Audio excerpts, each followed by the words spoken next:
नमस्कार दोस्तों। आज का जो हमारा अध्याय है उसका नाम है ग्लोब। देखो, ग्लोब क्या है? ग्लोब तो एक पृथ्वी का लघु प्रतिरूप है। क्या है? लघु प्रतिरूप है। अगर हम देखें, जो पृथ्वी है, पृथ्वी को जब हम अंतरिक्ष से देखते हैं तो पृथ्वी हमें गोल दिखाई देती है, लेकिन वास्तव में पृथ्वी की जो आकृति है, जो आकार है, वो गोल नहीं है। पृथ्वी की आकृति जो आकार है वो गोल नहीं है। क्यों? क्योंकि पृथ्वी ध्रुवों से तो चपटी है। पृथ्वी के जो ध्रुव हैं वहां से वो पृथ्वी चपटी है और मध्य से पृथ्वी उभरी हुई है।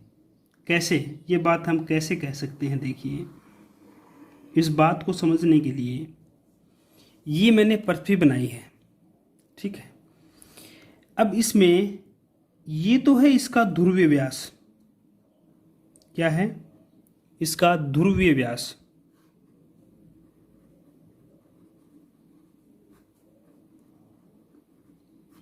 ये है इसका ध्रुवीय व्यास और ये है इसका भूमध्यवर्ती व्यास। क्या है? भूमध्यवर्ती व्यास। इसको मैंने क्या बोल दिया? भूमध्यवर्ती व्यास। जो ये ध्रुवीय व्यास है यहां से लेकर यहां तक, ये है कुल 12,714 किलोमीटर। कितना बताया मैंने आपको? 12,714 किलोमीटर।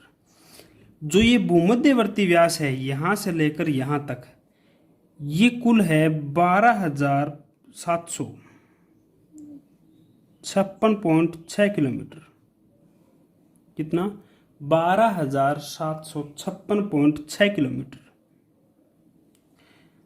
तो देखो, अगर ये गोल होती तो ये दूरी और ये दूरी, क्योंकि ये वर्त होता और इसका व्यास है वो एक होता, ये भी व्यास है ये भी व्यास है, तो इसकी जो मान है वो समान होता, लेकिन वास्तव में समान नहीं है, क्योंकि जो भूमध्यवर्ती व्यास है वो ज़्यादा है। इसलिए ये मध्य से तो क्या है? उभरी हुई है। अब बहुत बार प्रश्न पूछ लिया जाता है कि ध्रुवीय व्यास और भूमध्यवर्ती व्यास का अंतर कितना है। तो इन दोनों का जो अंतर है वो है 43 किलोमीटर। लगभग कितना है? 43 किलोमीटर इनका अंतर है। अब देखो, हमने ये तो बता दिया कि पृथ्वी ध्रुवों से चपटी है और मध्य से उभरी हुई है। उसको आकार या आकृति को अगर नाम दिया जाए तो वो क्या देंगे? पृथ्वी का आकार या आकृति, उसको हम बोलेंगे भूआभ या जियोइड। क्या बोलेंगे? जियोइड। हिंदी में जियोइड को बोल सकते हैं पृथ्व्याकार।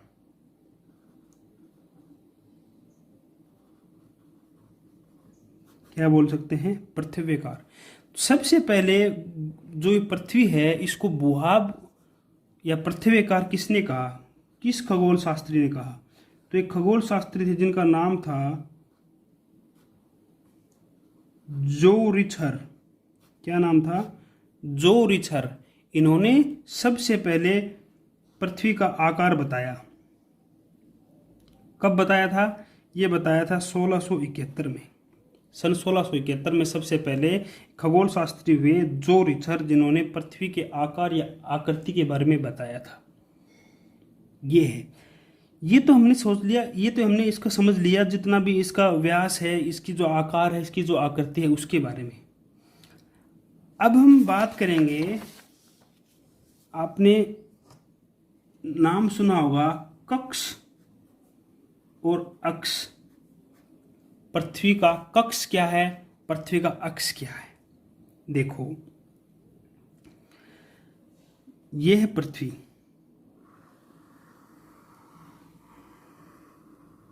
ये क्या है? पृथ्वी बनाई हमने फिर से एक बार। कक्ष तो हमने पिछली क्लास में, पिछली वीडियो में हमने पढ़ा था कि कक्ष तो वह क्षेत्र है, वह रास्ता है, वह पथ है जहां पर पृथ्वी सूर्य के चारों ओर परिक्रमा करती है। क्या करती है? जैसे ये सूर्य है तो ये पृथ्वी है। पृथ्वी इसके चारों ओर जब परिक्रमा करती है, जब इसके चारों ओर घूमती है, तो ये जो रास्ता हो गया इसको हम क्या बोल सकते हैं? इस रास्ते को क्या बोलेंगे? कक्ष बोलेंगे। तो ये क्या है? पृथ्वी का कक्ष। देखो अब हम बात करते हैं अक्ष की। तो पृथ्वी को अगर मैं दो भागों में बांटूं, देखो यहां से ये क्या है? ये है विषुवत रेखा। विषुवत रेखा या इस रेखा को हम भूमध्य रेखा भी कहते हैं। क्या कहते हैं? भूमध्य रेखा भी इसको कहा जाता है। तो देखो भूमध्य रेखा या विषुवत रेखा क्या करती है कि पृथ्वी को बराबर दो भागों में विभाजित करती है। क्या करती है? दो भागों में विभाजित करती है। आगे हम बात करेंगे इन रेखाओं के बारे में, आगे बात करेंगे। पहले ये मैं अक्ष जो है आपको समझा देता हूँ। ठीक है, ये है इसका भूमध्य रेखा। ठीक है, एक रेखा और है जिसको हम कहते हैं मानक रेखा, ग्रीनविच रेखा। तो ये वो रेखा है जिसके बारे में बात कर रहा हूं, मानक रेखा या ग्रीनविच रेखा। तो ये इसका क्या हो गया? उत्तरी ध्रुव है। ये क्या हो गया? दक्षिणी ध्रुव। ये हो गया उत्तरी ध्रुव है, ये हो गया दक्षिणी ध्रुव है। अब देखो अगर आपने ग्लोब देखा है तो मैं आपको ग्लोब दिखाता हूं। देखो स्क्रीन पर ये है ग्लोब। इसमें देखो पृथ्वी कुछ झुकी हुई दिखाई दे रही है आपको। दिखाई दे रही है नहीं दे रही है? पृथ्वी कुछ झुकी हुई है। ये डिजाइन के लिए नहीं झुका रखी कि इसे अच्छा लगेगी, नहीं। वास्तव में पृथ्वी ऐसी झुकी हुई है। वास्तव में पृथ्वी झुकी हुई है। तो ये जो पृथ्वी अब देखो ये है। अब इस पृथ्वी को मैंने ऐसे झुका दिया, ये देखो ऐसे झुका दिया। क्या कर दिया मैंने? पृथ्वी को ऐसे झुका दिया। और एक काल्पनिक रेखा, अगर ये ग्लोब है तो इस ग्लोब का ऊपर से नीचे की तरफ में काल्पनिक रेखा में अगर खींचूं तो वो कुछ ऐसी दिखाई देगी आपको।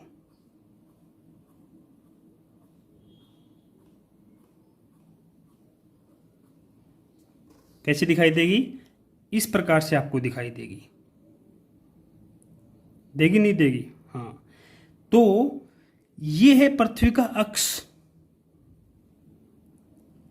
क्या है? ये है पृथ्वी का अक्ष। तो अपने अक्ष पर पृथ्वी कितनी झुकी हुई है? अपने अक्ष पर पृथ्वी कितनी झुकी हुई है अगर आपसे प्रश्न पूछ लिया जाए तो वो झुकी हुई है 23.5 डिग्री। कितनी? 23.5 डिग्री अपने अक्ष पर पृथ्वी झुकी हुई है। और अपने जो परिक्रमण कक्ष है, क्या है? परिक्रमण कक्ष, यानी कि इस, और वास्तव में जो इसका परिक्रमा कक्ष है पृथ्वी का, ये है वो। क्या है? ये इस रास्ते के ऊपर इस दिशा में, ये एक्चुअल दशा है। इस दशा में ऐसे पृथ्वी सूर्य के चक्कर लगाती है। कैसे लगाती है? कुछ इस प्रकार से। तो ये क्या है इसका? ये है इसका परिक्रमण कक्ष। परिक्रमण कक्ष, ये है परिक्रमण कक्ष। इस प्रकार से चक्कर लगाती है। तो अपने परिक्रमण कक्ष पर पृथ्वी कितनी झुकी हुई है? तो परिक्रमण कक्ष पर जो पृथ्वी झुकी हुई है वो झुकी हुई है 66.5 डिग्री। कितनी? 66.5 डिग्री। तो इस बात से मैं अगर ये बात कहूं आपको, ध्यान दीजिएगा इस बात पर, कि पृथ्वी के घूर्णन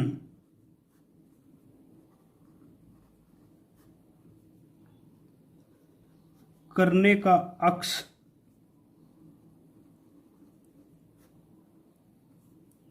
पृथ्वी के घूर्णन करने का अक्ष इसके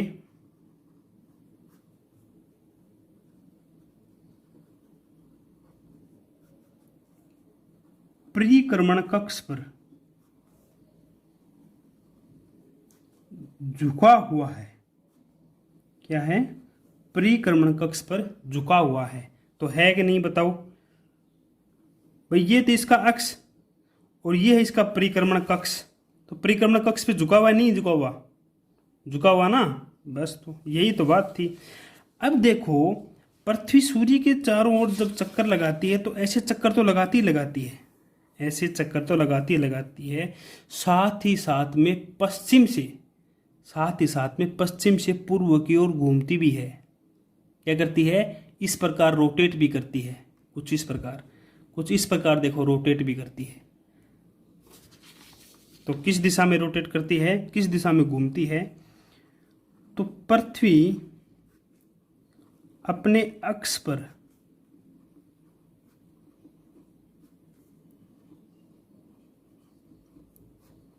पश्चिम से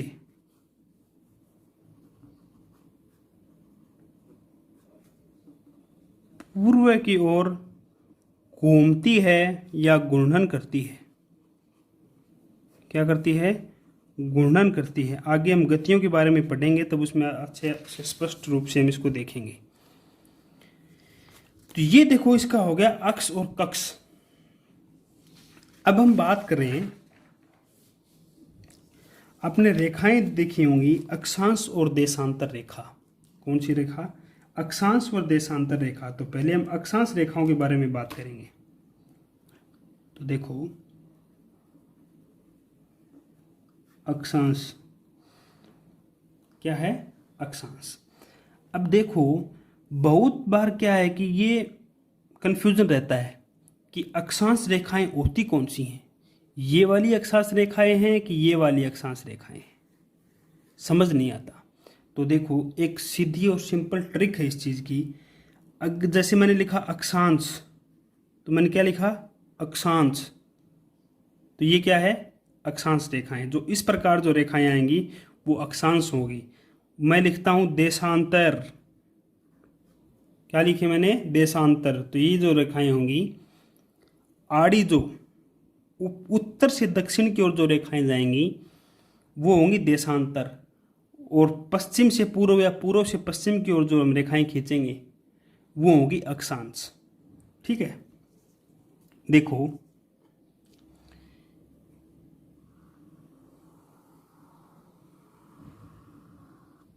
ये है हमारी पृथ्वी। ठीक है, ये सभी जो रेखाएं मैं अभी बता रहा हूं आपको, ये काल्पनिक, वास्तविकता में ऐसी कोई रेखाएं हैं नहीं, हमने हमारी सुविधा के लिए ऐसी रेखाएं बना रखी हैं। तो एक 0 डिग्री अक्षांश रेखा होती है। कितनी डिग्री, 0 डिग्री अक्षांश रेखा। जो ये 0 डिग्री अक्षांश रेखा होती है, यह पृथ्वी को 2 भागों में विभाजित करती है, बराबर 2 भागों में, ये और ये। तो 0 डिग्री अक्षांश रेखा के ऊपर की ओर जो भाग है उसे हम कहते हैं उत्तरी गोलार्ध।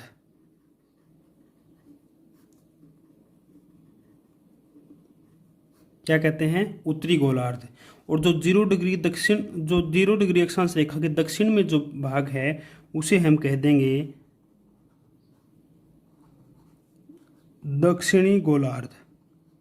क्या कह दिया हमने, दक्षिणी गोलार्ध कह दिया। अब देखो, यह 0 डिग्री।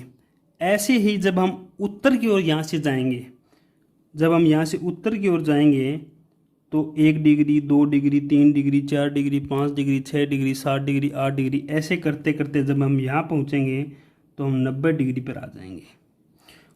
ठीक ऐसे ही 1 degree, 2 degree, 3 degree, 4 degree, 5 degree, 6 degree, 7 degree, ऐसे करते करते यहाँ पे भी हम 90 डिग्री तक पहुँचेंगे। कब तक पहुँचेंगे, 90 डिग्री तक पहुँचेंगे। अब देखो, मैंने अक्षांश रेखा आपने बताया था, ये 2 भागों में बांटती है, पृथ्वी को बराबर 2 भागों में बांटती है। इसी कारण से इसे भूमध्य रेखा भी कहते हैं।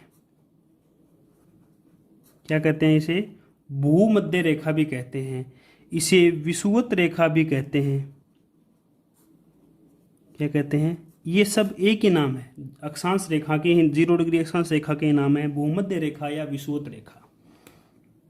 ठीक है, अब जैसे जैसे देखो, जैसे मैंने ये ऐसे ऐसे मैं रेखाएं खींचता गया, ऐसे ऐसे मैं रेखाएं खींचता गया, तो एक बात आपने देखी होगी, जैसे ही हम ऊपर की ओर यानी कि गोलार्धों की ओर, ध्रुवों की ओर बढ़ते हैं, तो अक्षांश रेखाओं की जो लंबाई है वो कम होती चली जाती है। क्या हो चली जाती है? कम होती चली जाती है। देखो यहाँ से यहाँ गए तो ये धीरे धीरे धीरे धीरे धीरे धीरे क्या हो गई? कम। और जो 90 डिग्री अक्षांश है ये केवल मात्र बिंदु रह जाता है। तो हम कह सकते हैं इसी के साथ ये बात भी कि विषुवत रेखा या भूमध्य रेखा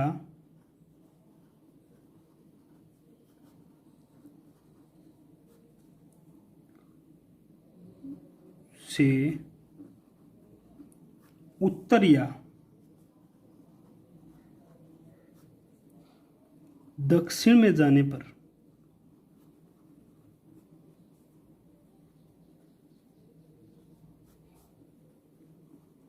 अक्षांश रेखा की लंबाई में कमी आती है। क्या होता है? अक्षांश रेखा की लंबाई में कमी आती है। आगे अगर हम देखें, देखो उससे पहले मैं आपको इसमें स्क्रीन पे दिखा देता हूँ। ये देखो, है ना? तो ये पूरा पृथ्वी है या फिर ये पूरा ग्लोब है। इसमें ये बीचों में जो शो हो रहा है आपको दिखाई दे रहा होगा भूमध्य रेखा, तो ये विषुवत रेखा या 0 डिग्री अक्षांश रेखा है। देखो अब आगे चलते हैं। देखो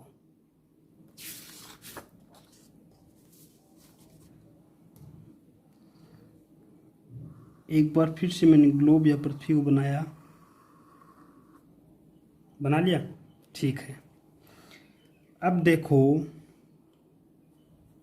दो भागों को बीचों बीच जो निकलती है और दो भागों में विभाजित करती है, उसको मैंने क्या कहा था? 0 डिग्री अक्षांश रेखा, भूमध्य रेखा, विषुवत रेखा, कुछ भी बोल सकते हैं। जैसे मैंने लिख दिया भूमध्य रेखा। क्या कह दिया? 0 डिग्री भूमध्य रेखा। तो ये 0 डिग्री है। यहाँ पर जो है ये 90 डिग्री है और इसको मैंने क्या कह दिया? उत्तरी गोलार्ध। क्या कह दिया? उत्तरी गोलार्ध। यहाँ पर जो ये 90 डिग्री है इसको मैंने कह दिया दक्षिणी गोलार्ध। क्या कह दिया? दक्षिणी गोलार्ध कह दिया। अब देखो थोड़ी समझने वाली बात है, जब मैं भूमध्य रेखा से ऊपर की ओर उत्तरी गोलार्ध की ओर बढ़ूंगा तो 0 डिग्री, 2 डिग्री, 10 डिग्री, 15 डिग्री जैसे जैसे मैं चलता रहूँगा तो क्या आएगा? एक पॉइंट आएगा 23.5 डिग्री पर। एक रेखा आएगी 23.5 डिग्री पर। तो 23.5 डिग्री अक्षांश रेखा है।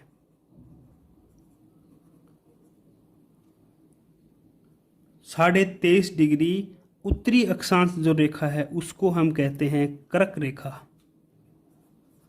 क्या कहते हैं? कर्क रेखा। फिर मैं ऐसे ऊपर की ओर बढ़ता जाऊंगा और मेरे पास एक रेखा और आएगी, वो है 66.5 डिग्री उत्तरी अक्षांश। उसको मैं कहूँगा आर्कटिक रेखा। क्या कहूँगा मैं? आर्कटिक रेखा। ठीक है। उसी प्रकार भूमध्य रेखा से नीचे की ओर जब दक्षिणी गोलार्ध की ओर आऊँगा मैं चलकर, ऐसे ही जब मैं 23.5 डिग्री दक्षिणी अक्षांश पर पहुँचूँगा तो एक रेखा मिलेगी 23.5 डिग्री दक्षिणी अक्षांश रेखा, जिसे हम कहते हैं मकर रेखा। क्या कहते हैं? मकर रेखा। ठीक उसी प्रकार जब और नीचे आऊँगा तो एक आएगी 66.5 डिग्री दक्षिणी अक्षांश रेखा। इसको मैं कहूँगा अंटार्कटिक रेखा। इसको मैंने क्या कह दिया? अंटार्कटिक रेखा मैंने इसको कह दिया।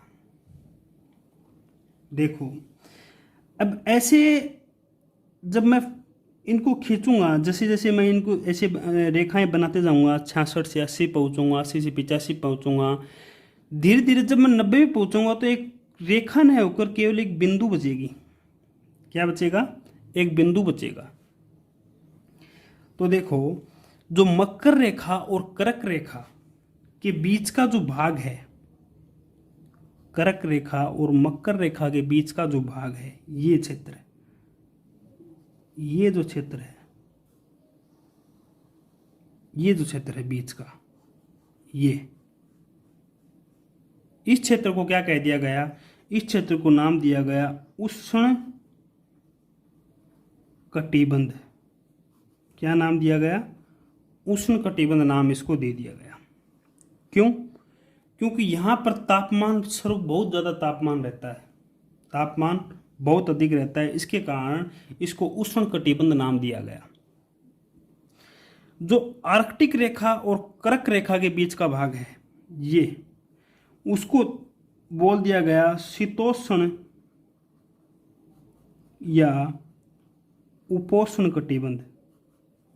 क्या बोल दिया गया? शीतोष्ण या उपोष्ण कटिबंध। इसी प्रकार जो मकर रेखा और अंटार्कटिक रेखा के मध्य जो है, इसको भी हमने शीतोष्ण या उपोष्ण कटिबंध का नाम दिया। क्या कह दिया हमने इसे? उपोष्ण या शीतोष्ण कटिबंध का नाम दे दिया।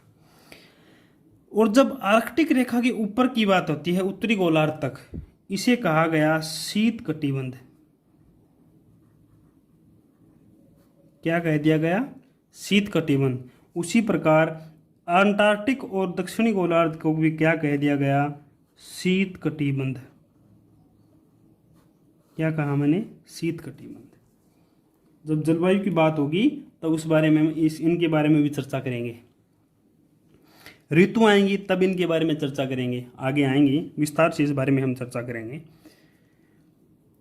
ये हमने कटिबंधों की बात कर ली। अब अगर हमसे पूछ लिया जाए कि अक्षांश रेखाएं होती कितनी हैं, अक्षांश रेखाएं कितनी होती हैं, तो हमने कह दिया जी 90, तो ये 90, ये कितनी हो गई? 180। तो हमारा उत्तर हो जाएगा गलत। क्यों? अगर हमसे प्रश्न पूछा जाए कि कुल अक्षांश हैं, तो हमारा उत्तर होना चाहिए 180। कुल अक्षांश हैं अगर ये पूछ लिया जाए तो हमारा उत्तर क्या होना चाहिए? 180। लेकिन अगर पूछ लिया जाए कुल अक्षांश रेखा, कुल अक्षांश रेखाएं कितनी हैं, तो देखो 90 ये 90 ये 90 + 90 = 180, 180। जिसमें से ये तो केवल बिंदु हैं, उत्तरी गोलार्ध और दक्षिणी गोलार्ध तो केवल बिंदु हैं, रेखाएं थोड़ी हैं। तो उसमें से 2 हमने कम किए तो आया 178। क्या आया? 178। उसके बाद हमने 0 से शुरुआत थोड़ी ना की है, 1 से की है 90 तक गए, 1 से की है 90 तक गए, तो जो भूमध्य रेखा है वो बच गई 1। तो कुल हमारी अक्षांश जो रेखाएं हैं उनकी संख्या है 179। कितनी है? 179। इस बात को याद रखें, कितनी है? 179। तो ये थी हमारी अक्षांश रेखाएं। अक्षांश रेखाएं शॉर्ट में अगर आपको बता दूं तो अक्षांश रेखाएं कुछ इस प्रकार होती हैं। क्या होती हैं? कुछ इस प्रकार होती हैं अक्षांश रेखाएं। ये जो रेखाएं हैं अक्षांश, इस बात को भूले नहीं, अक्षांश। अक्षांश रेखाओं के बाद अब बात करेंगे हम देशांतर रेखाओं की। किनकी? देशांतर रेखाओं की बात करेंगे। तो जो देशांतर रेखाएं हैं,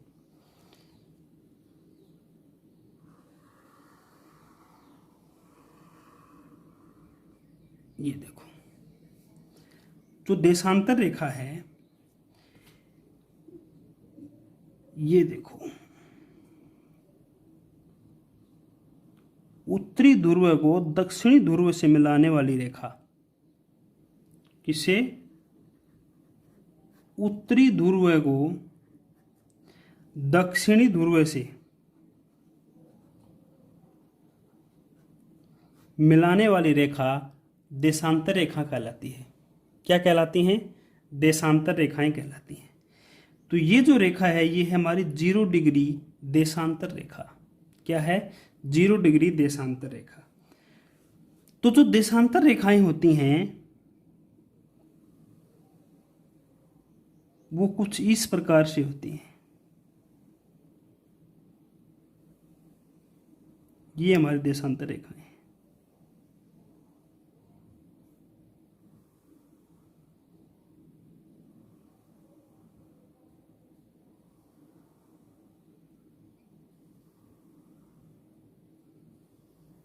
ये हमारी देशांतर रेखाएं क्या हैं? देशांतर रेखाएं। अब ये है 0 डिग्री देशांतर रेखा। जो 0 डिग्री जो देशांतर रेखा है, इसको हम कहते हैं प्रधान मध्याह्न रेखा, या फिर इसको कहा जाता है ग्रीनविच रेखा। क्या कहा जाता है? ये ग्रीनविच शहर से निकलती है, इसलिए इसको ग्रीनविच नाम दे दिया गया। या फिर इसको कहा जाता है मानक रेखा। क्या कहा जाता है? मानक रेखा। ये तीनों एक ही नाम है। 0 डिग्री देशांतर के 3 नाम हैं: प्रधान मध्याह्न रेखा, ग्रीनविच रेखा और मानक रेखा। देखो, जब हम 0 डिग्री से पूर्व की ओर चलेंगे और जब 0 डिग्री से हम पश्चिम दिशा की ओर चलेंगे तो 180 रेखाएं इधर होंगी, 180 रेखाएं इधर होंगी। क्या होंगी? 180 रेखाएं इधर होंगी, 180 रेखाएं पश्चिम की ओर, 180 रेखाएं पूर्व की ओर। तो देख पूछ लिया जाए कि कुल देशांतर कितने होते हैं, तो वो होते हैं 360। कितने होते हैं? 360। तो इस प्रकार हम ये बात भी तो कह सकते हैं कि मानक रेखा के या फिर ग्रीनविच रेखा के, प्रधान मध्याह्न रेखा के पूर्व या पश्चिम में स्थित किसी स्थान की कोणीय स्थिति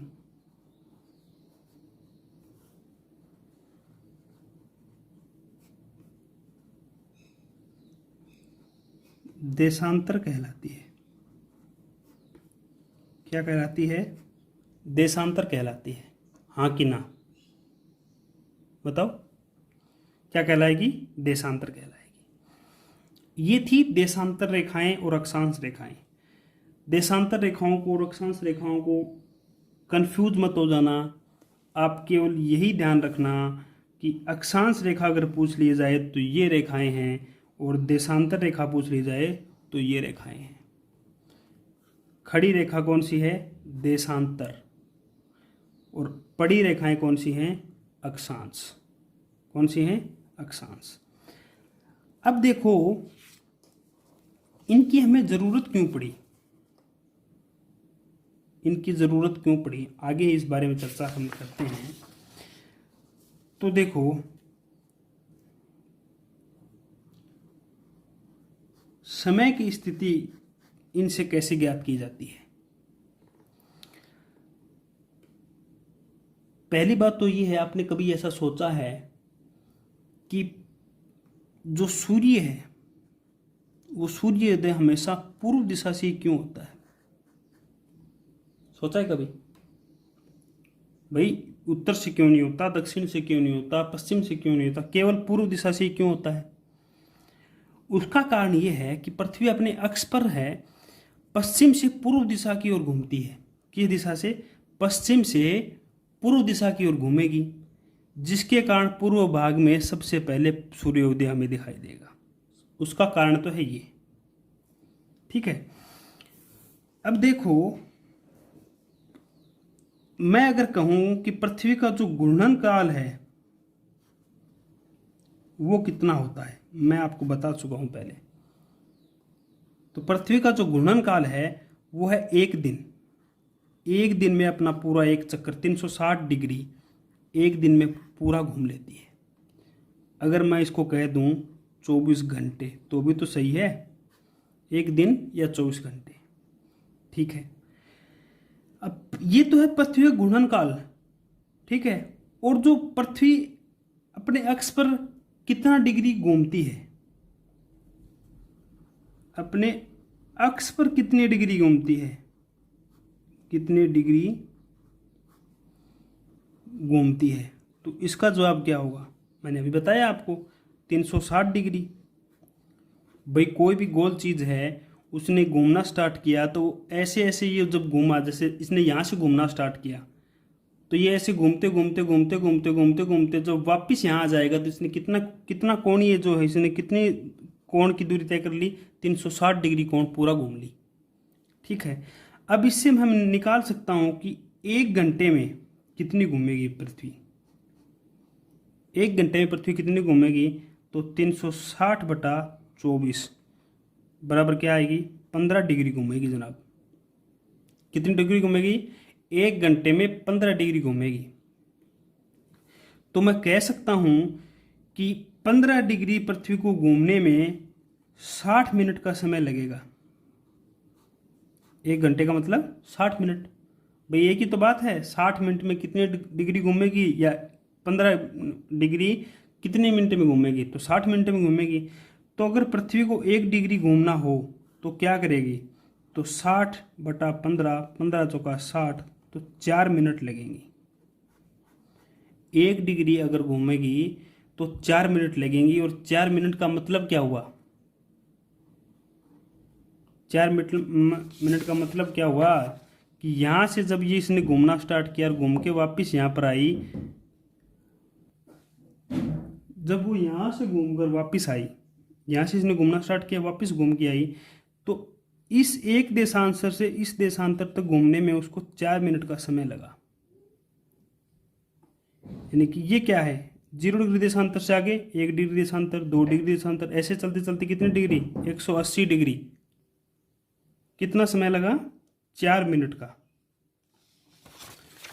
तो जो 4 मिनट का जो ये समय है, इसका मतलब ये हो गया कि सूर्य की किरण को एक देशांतर से दूसरे देशांतर तक पहुंचने में जो समय लगेगा वो क्या लगेगा, 4 मिनट का।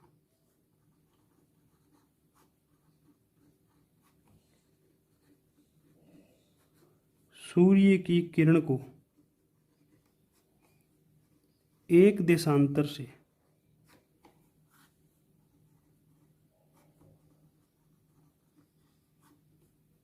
दूसरे देशांतर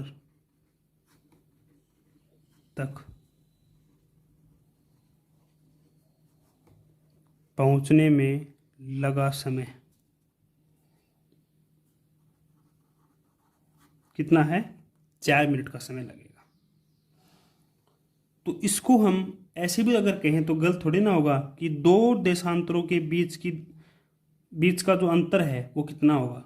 जैसे ये 1 डिग्री देशांतर, ये 2 डिग्री देशांतर, तो इन दोनों देशांतरों के बीच का जो समय लगेगा या दो समय जो दूरी है वो अंतर है वो कितना है, 4 मिनट का ही तो है। कितना है, 4 मिनट का।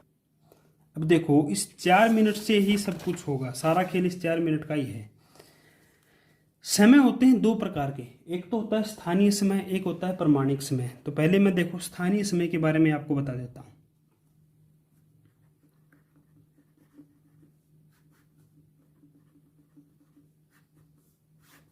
कौन सा समय है, स्थानीय समय।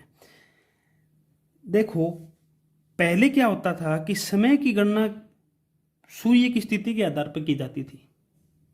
भाई जब घड़ी नहीं थी हमारे पास तो हम क्या करते थे, सूर्य को देखकर टाइम बताते थे, हाँ कि ना। सूर्य को देखा टाइम बता, अगर सूर्य जैसे ये कोई ए है, इस आदमी का नाम है ए, तो सूर्य की किरणें सीधी इसके ऊपर गिर रही हैं, सिर के ऊपर, तो यानी कि ये बोल देता था भाई सूर्य जस्ट अपने ऊपर है, तो 12 बज गए होंगे।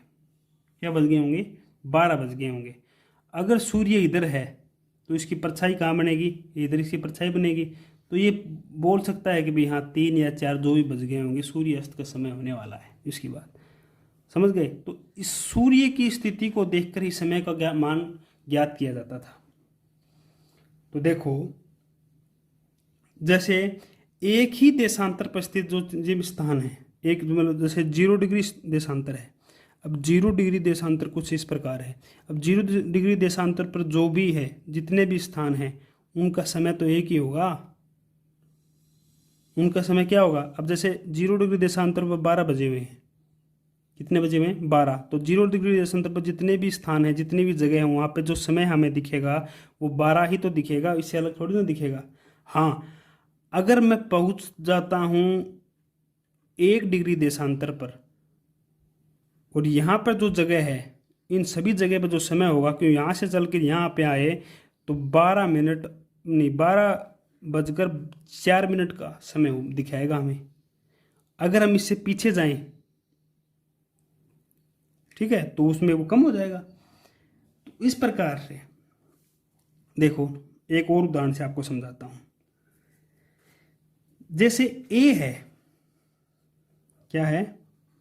ये है ए, ये है बी और ये है सी।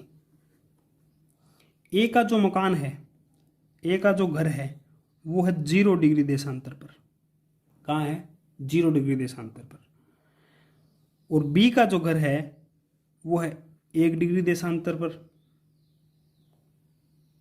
ये भी तो 1 डिग्री देशांतर पर है, लेकिन ए के पूर्व में कौन है? सी। और ए के पश्चिम में कौन है? बी। अब हमें कंफ्यूज होने की जरूरत नहीं है, क्योंकि दोनों तरफ है देशांतर, तो दोनों तरफ है। 1 डिग्री, 2 डिग्री, 3 डिग्री, 180 तक जाएगी। 1 डिग्री, 2 डिग्री, 180 तक इधर से जाएंगी। तो 1 डिग्री पर जब पूर्व की ओर, जब मान लो अब एक ए के पास समय हो रखा है 3 बज रखे हैं, लेकिन जब ए की बात हुई सी से, तो सी ने कहा कि मेरे यहाँ तो 3 बज के 4 मिनट हो रखे हैं। क्या हो रखे हैं? 3 बज के 4 मिनट हो रखे हैं। अब ए ने किया बी के पास जब फोन, तो बी ने कहा मेरे पास तो 2 बजकर 56 मिनट हैं, अभी 4 मिनट हैं 3 बजने में। यानी इससे हम कह सकते हैं कि जब हम 0 डिग्री देशांतर से पूर्व की ओर जाते हैं तो 4 मिनट का समय बढ़ा दिया जाता है, और जब 0 डिग्री देशांतर से हम पश्चिम की ओर जाते हैं तो 4 मिनट का समय कम कर दिया जाता है। समय में से 4 मिनट कम कर देते हैं। अगर स्थानीय समय की बात करें तो ये जो व्यवस्था थी ये काफ़ी थी। ये जो व्यवस्था थी, इस व्यवस्था से काम चल जाता। आप कहो तो इसको लिखा दूं क्या? मैं आपको लिखवा देता हूं।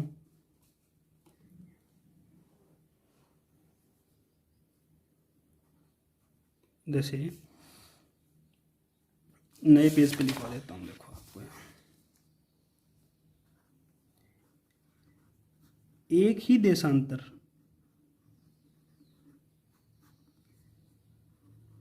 पर स्थित सभी स्थानों पर समय समान होगा।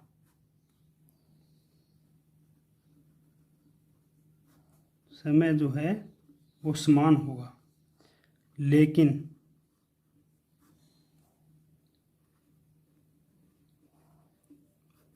पश्चिम व पूर्व में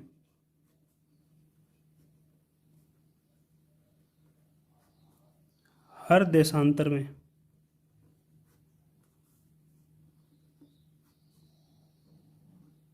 समय अलग अलग होगा।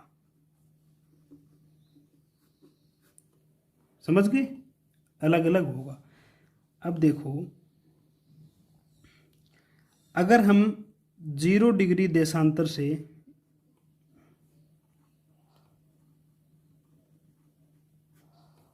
पूर्व दिशा की ओर जाएंगे तो इसमें 4 मिनट का समय जोड़ दिया जाएगा। अगर 0 डिग्री देशांतर से हम पश्चिम की ओर जाएंगे तो 4 मिनट का समय घटा दिया जाएगा। इस बात का ध्यान रखें। क्या किया जाएगा? 4 मिनट का समय घटा दिया जाएगा, बढ़ा दिया जाएगा। अब अगर एक स्थानीय समय की, एक स्थानीय जगह की बात करें तो वहाँ तक तो सही है, ये जो मापदंड है ये सही है। लेकिन अब देश जो हैं, समस्या कहाँ हो गई? देश जो हैं उनका विस्तार बहुत से देशांतरों के बीच है। अब देखो जी, यहाँ तो बज रखे हैं 12, यहाँ 12 बज के 56 मिनट हो रखे हैं। यहाँ एक ही बज गया, कोई कभी कभी तो ऐसा होता है एक एक एक घंटे का अंतर आ गया, उससे भी ज़्यादा अंतर आ गया।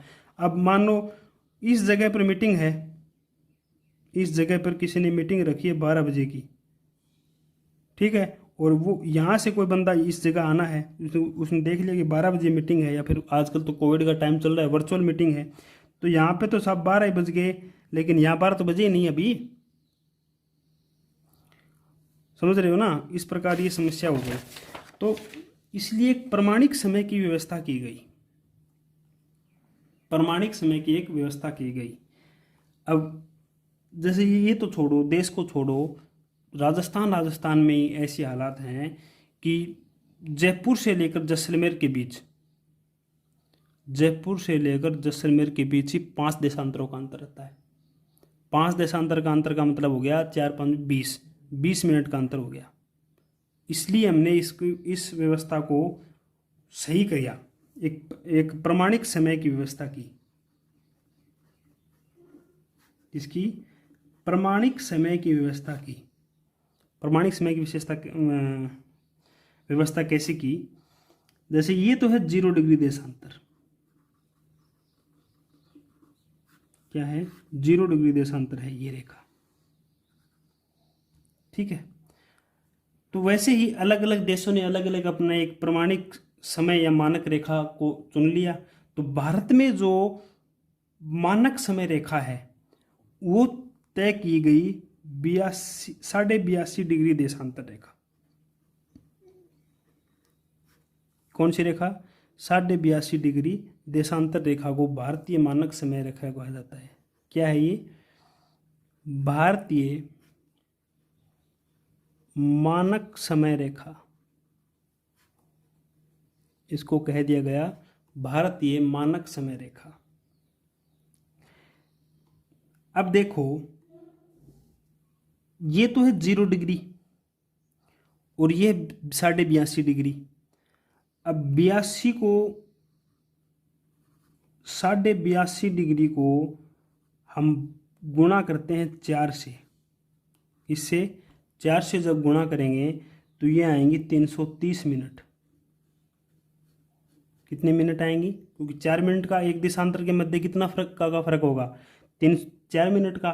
तो 82.5 देशांतर में 82.5 को 4 से जब गुना करेंगे तो आएगी 330 मिनट। तो यही कारण है कि जो ग्रीनविच रेखा का जो समय है उससे हम 5.5 घंटे आगे हैं। 330 मिनट का मतलब 5 घंटे और 30 मिनट। समझ गया? तो जितना भी हमारा समय होगा उसमें से हम इतना तो ऐड कर लेंगे। अगर यहाँ 12 बजे हुए हैं तो यहाँ का अब क्या बजेंगे? यहाँ क्या बजेंगे? 5:30। यहाँ का कितने बज जाएंगे? यहाँ 5:30 बजे मिलेंगे। और ये तो है उन देशों के लिए जहाँ पर प्रमाणिक समय जो है वो एक ही है।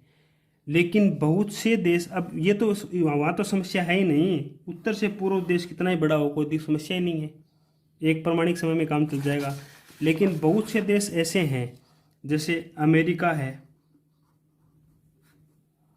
रूस है, कनाडा है, ऑस्ट्रेलिया है, कुछ ऐसे भी देश हैं जिनका पश्चिम से लेकर पूर्व तक विस्तार बहुत ज़्यादा है। तो यहाँ से दो दो प्रमाणिक समय भी हैं। इनके कितने समय हैं? 2 प्रमाणिक समय भी इन देशों में है। ये तो हो गया समय की बात। अब एक बात हम देखते हैं अंतर्राष्ट्रीय तिथि रेखा को। क्या है? एक है हमारे पास अंतर्राष्ट्रीय तिथि रेखा।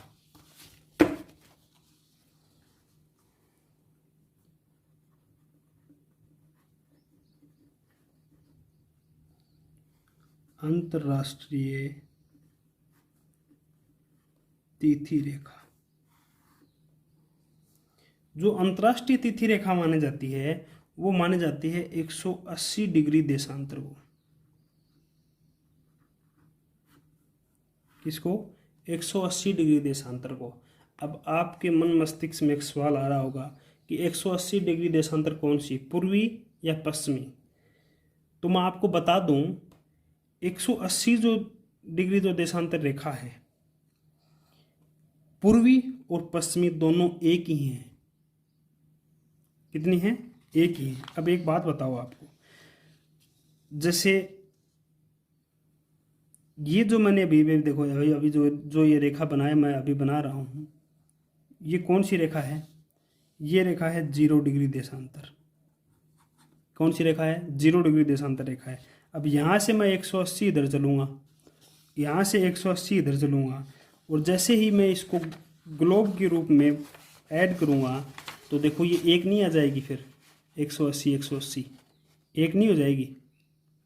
तो ये दोनों रेखाएं एक ही हैं, अलग अलग नहीं हैं। क्या हैं? दोनों रेखाएं एक ही हैं। या तो हम इसीलिए हम इसको कहते हैं 180 डिग्री देशांतर रेखा, और इसी रेखा को क्या कहा जाता है? अंतर्राष्ट्रीय तिथि रेखा।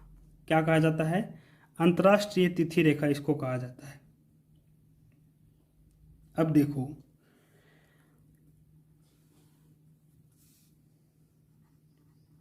एक 180 डिग्री देशांतर रेखा, ये है 180 डिग्री देशांतर रेखा। ये है पूर्व दिशा और ये है पश्चिम दिशा। यहाँ तक कोई संकट, कोई समस्या, कुछ नहीं। अब देखो, अगर कोई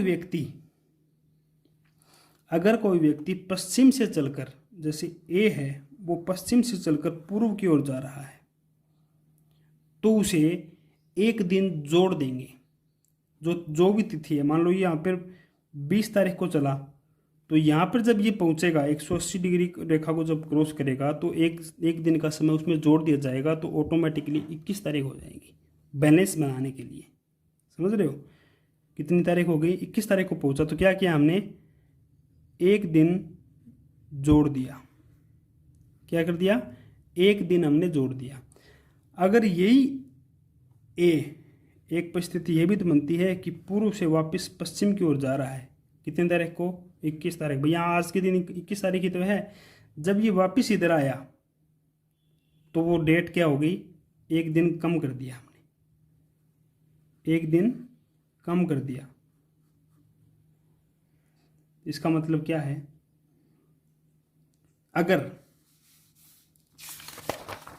इसका मतलब ये हुआ कि अगर कोई 0 डिग्री 180 डिग्री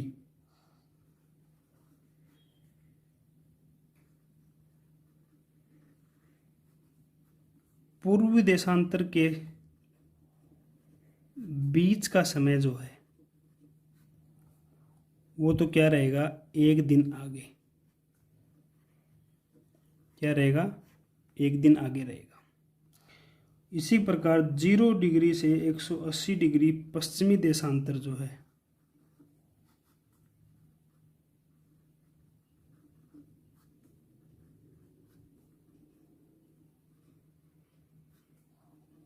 कि जो बीच का जो समय है वो क्या रहेगा?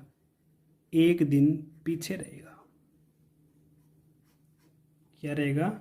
एक दिन पीछे रहेगा। तो आज के लिए हम इतना ही करते हैं दोस्तों। आगे इसी चैप्टर में पृथ्वी की गति बचेंगी, ऋतुएं बचेंगी, उसी में हम उष्ण उपोष्ण शीत कटिबंध जो है उनके बारे में पढ़ेंगे। फिर चंद्र ग्रहण है, सूर्य ग्रहण है, क्या है, इनके बारे में देखेंगे। तो आज के लिए इतना ही काफ़ी है।